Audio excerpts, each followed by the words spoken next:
తెలంగాణ రాష్ట్రంలో గత 20 సంవత్సరాల నుంచి చాలీచాలని వేతనాలు తీసుకుంటూ కుటుంబ పోషణ కష్టమైనప్పటికీ ప్రజల ఆరోగ్యాన్ని కాపాడడంలో కానీ రాష్ట్రానికి అవార్డులు తీసుకురావడంలో కానీ కాంట్రాక్టు అవుట్సోర్సింగ్ ఏఎన్ఎంల పాత్ర అత్యంత కీలకమైందని అన్నారు.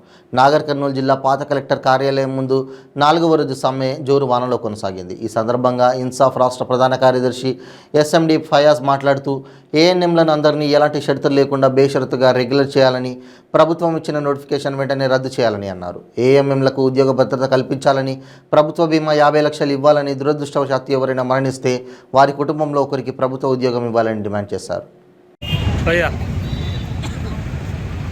సభాధ్యక్షులు ఏఐక్యూసీ జిల్లా కార్యదర్శి కామ్రేడ్ శివశంకర్ గారు, ఏఐక్యూసీ జిల్లా అధ్యక్షులు కామ్రేడ్ తప్పెట కిరణ్ కుమార్ గారు, ఇన్సాఫ్ జిల్లా నాయకులు కామ్రేడ్ ఎండి యూసుఫ్ గారు, సెకండ్ ఏఎన్ల సంఘం జిల్లా అధ్యక్షురాలు పర్వీన్ గారు, జిల్లా ప్రధాన కార్యదర్శి శ్రీవిద్య గారు, అలాగే వివిధ మండలాల నుండి నాగర్ కర్నూలు పట్టణ కేంద్రానికి విచ్చేసినటువంటి సెకండ్ ఏఎంలో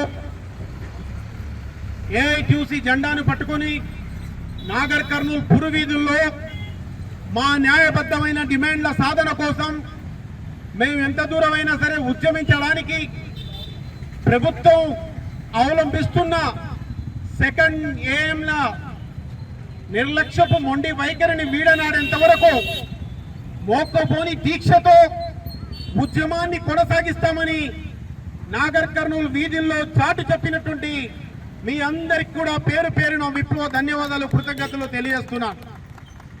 చాలా మంది మాకు అన్యాయం జరిగిందని ఇంట్లో కూర్చొని బాధపడతా ఉంటారు, లేదా ఒక ఎమ్మెల్యే దగ్గరకో, మంత్రి దగ్గరకో, ఎంపీ దగ్గరికి వెళ్ళి సిఫార్సు చేస్తూ ఉంటారు. కానీ మీకు ఒక సామెతను గుర్తు చేయాలి, అడగంది అమ్మైనా పెట్టదన్నటువంటి విషయాన్ని మీరందరూ కూడా గమనించారు. ఈ ప్రభుత్వం అమ్మలాగా నాన్నలాగా కాదు, దున్నపోతులాగా మారింది. కాబట్టి దీన్ని గుణపాలై గుచ్చుతే తప్ప చలనం కనపడదు. కాబట్టి ఈ రోజు ఈ పోరాటానికి మీరందరూ కూడా శ్రీకారం చుట్టడం జరిగింది.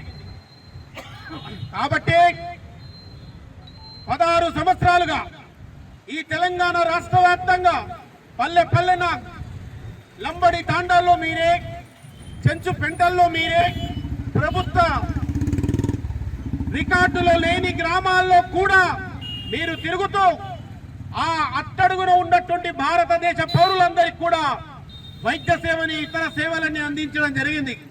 ఇందాక పర్వీన్ గారు, శ్రీవిద్య గారు చాలా చక్కగా వారి యొక్క సమస్యలను వివరించడం జరిగింది.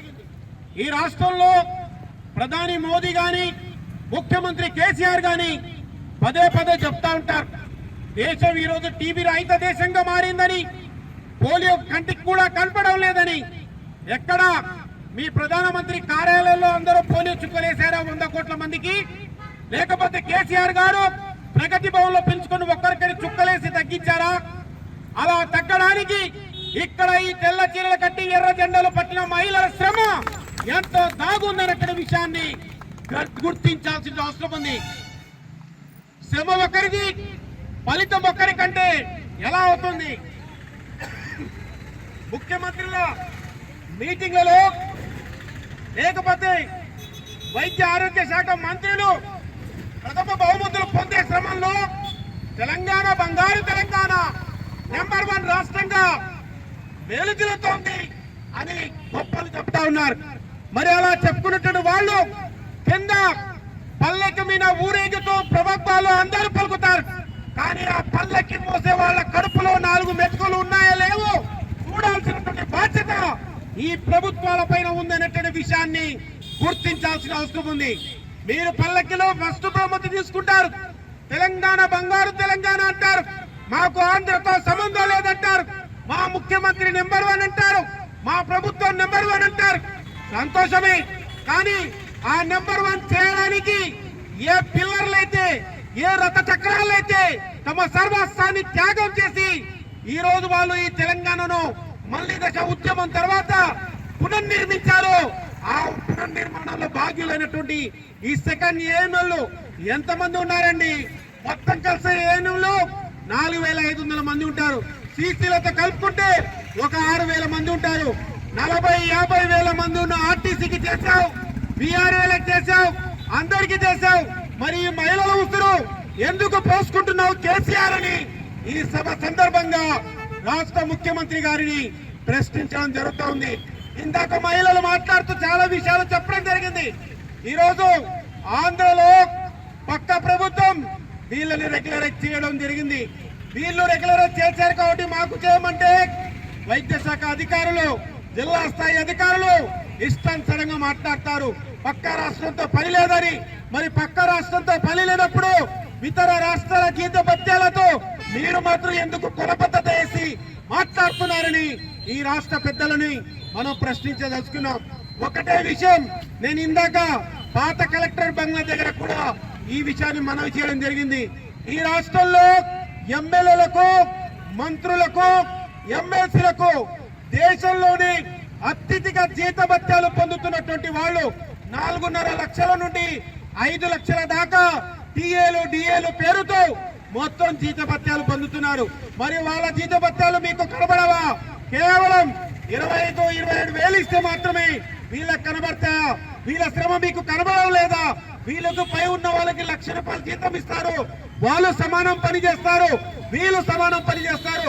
ఒకరికేమో తల్లి ప్రేమ, మరొకరికేమో సౌతి తల్లి ప్రేమ చూపించడం అనేది ఈ రాష్ట్ర ప్రభుత్వానికి తగిన విషయం కాదు. కాబట్టి దీన్ని విరమించుకోవాలని మేము డిమాండ్ చేస్తున్నాం. ఇంకో విషయం, 16 సంవత్సరాల క్రితం వీళ్ళందరూ కూడా 10వ తరగతితో ఇంటర్మీడియట్ చదువుకొని ఈ ఉద్యోగాల్లోకి రావడం జరిగింది. ఈ 15-16 సంవత్సరాలుగా ప్రతిరోజు రాత్రి పగలు లెక్క చేయకుండా, ఎండ వానను లెక్క చేయకుండా, కరోనా కష్టకాలంలో నేను ఇందాకే చెప్పాను, పెద్ద పెద్ద మహానుభావులుగా కీర్తించబడే వాళ్ళు, పాలాభిషేకాలు చేయించుకుంటున్న వాళ్ళు, విగ్రహాలు నిలబెట్టుకుంటున్నట్టు వాళ్ళు ఎవ్వరు కూడా గడప నుంచి ఒక్కడుగు బయటికి పెట్టినటువంటి సాహసం చేయలేదు. కానీ ఈ సెకండ్ ఏనుగులో గ్రామ గ్రామంలో తిరిగి కడప కడప తట్టి మీ ఇంట్లో ఎవరైనా అనారోగ్యంతో ఉన్నారా, జ్వరం వచ్చిందా, ఇదిగో డోస్ 650 ఇది వేసుకోండి, మీరు టెస్టులు చేసుకోండి, మీరు పోలియో వేసుకోండి, మీ పిల్లలకు మందులు వేయండి అని ప్రతి ఇంటికి తిరిగి మందుల పంపిణీ ఇతర కార్యక్రమాలన్నీ కూడా సమకూర్చి సేవ చేసినటువంటి గొప్ప త్యాగమూర్తులు సెకండ్ ఏఎంఎల మహిళలు అనేటువంటి విషయాన్ని ఈ రాష్ట్ర ప్రభుత్వం గుర్తించాలని ఏం సందర్భంగా డిమాండ్ చేయడం జరుగుతోంది. అలాంటి వాళ్ళను వీధి పాలు చేస్తావా కేసీఆర్?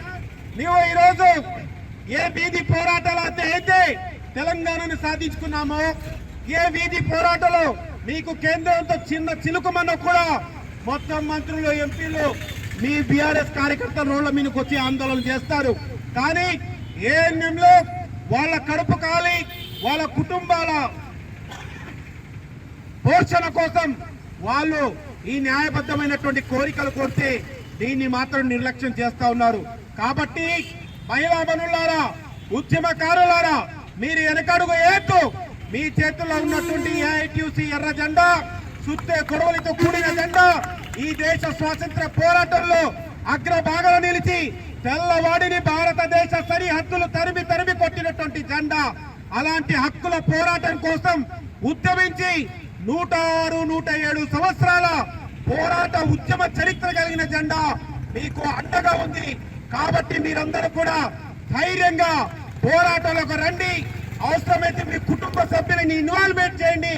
మీ భర్తలను, మీ పిల్లలను, మీ కుటుంబాలను తీసుకురండి. దీక్షలో కూర్చుందాం. అవసరమైతే ఆమరణ నిరాహార దీక్షకైనా సరే కూర్చొని శాంతియుతంగా, న్యాయబద్ధంగా పోరాటం చేసి ప్రభుత్వ విడలు వంచి మన హక్కుల్ని మనం సాధించుకుందాం. ఈ పరీక్షల పేరుతో కాలయాపన చేయొద్దు. ఈ పరీక్షల నోటిఫికేషన్ అంతా కూడా రద్దు చేయాలి. బేషరతుగా రెగ్యులేషన్ చేయాలి. సెకండ్ ఏఎన్ఎంలకని డిమాండ్ చేస్తున్నాం. రాష్ట్ర వైద్య ఆరోగ్య శాఖ మంత్రి గారు స్పందించాలి. ఈ రాష్ట్ర ఏఐటీయూసీ నాయకత్వాన్ని, సెకండ్ ఏఎన్ఎంల రాష్ట్ర నాయకత్వాన్ని పిలిచి 1 కాకపోతే 2 కాకపోతే 3 దఫలు చర్చించాలి. వాళ్ళ డిమాండ్లతో మీరు ఏకీభవించాలి. ఈ డిమాండ్లు అన్ని కూడా పరిష్కరించాలి. అలా పరిష్కరించని ప్రాణంలో ఈ ఉద్యమం మరింత కూడా ఉధృతం అవుతుంది. కరోనా కాలంలో దేవతల్లా కనిపించిన మహిళలు, ఇందాక మన మహిళ చెప్పింది, ఈ రోజు దయ్యాల్లాగా ఎందుకు కనబడుతున్నారో మీరు ఒకసారి ఆలోచన చేయాలి. వీళ్ళు గ్రామాల్లో తిరిగి చేసిన సేవకు ప్రజలందరూ కూడా వీళ్ళు పోరాటం చేస్తే ఆ సేవని ప్రజలు మరవలేదు. మీ అండగా ఉంటారు, మీ వెనక ప్రజలందరూ నడుస్తారు. అన్ని రాజకీయ పార్టీలు మీకు మద్దతు తెలియజేస్తాయి. అన్ని ప్రజా సంఘాలు, కార్మిక సంఘాలు, ఉద్యోగ సంఘాలు అన్ని మీకు మద్దతుకు నిలుస్తాయి. మీరు ఒంటరి కాదు. ఈ రాష్ట్రంలో కేవలం మీరు 6,000 5,000 కాదు, మొత్తం 4 కోట్ల ప్రజల సమాజం అంతా కూడా ఈ సెకండ్ నెల న్యాయబద్ధమైన డిమాండ్ల సాధన కోసం జరిగే ఉద్యమంలో మీ అందరితో పాటు నిలుస్తుందని, అలాంటి పోరాటం చేస్తుందని తెలియజేస్తూ ఈ ఉద్యమాన్ని నాయకత్వం వహిస్తున్న శివశంకర్ గారికి, కప్పెట కిరణ్ గారికి, పర్వీన్ గారికి, శ్రీనివాసులు గారికి, అలాగే శ్రీ విద్య గారికి పేరు పేరున ఇక్కడ పాల్గొన్నటువంటి సెకండ్ ఏఎన్ఎల్ మహిళలందరికీ, వాళ్ళని ఈ ఉద్యమాన్ని ప్రేరేపించి ఇంట్లో వాళ్ళు వంటలు చేసుకుని వాళ్ళ ఇంటాడని ఉద్యమానికి పంపిన వాళ్ళ కుటుంబ సభ్యులకి అందరికి కూడా ఈ పోరాటాన్ని జయప్రదమయ్యేంత వరకు మీ మద్దతు ఇలాగే కొనసాగుతుందని ఆశిస్తూ మీ ఉద్యమం ఎట్టి పరిస్థితుల్లో కూడా వెనకడుగేయొద్దు. మనం విజయం సాధిస్తాం. మనం తప్పకుండా మన పోరాటాలను విజయం సాధించే వరకు మీరందరూ కూడా మొక్కబోని ధైర్యంతో ముందుండాలని పర్వీన్ గారు, మిగతా నాయకత్వం అంతా కూడా దీనికి నాయకత్వం వహించాలి. మీరు కూడా వారం రోజులు చేశాం, 10 రోజులు చేశాం, ప్రభుత్వం స్పందిస్తలేదని వెనకడుగు వేయొద్దు. 10 రోజులు కాదు, 100 రోజులైనా మీరు ఉద్యమాన్ని ఆపొద్దు.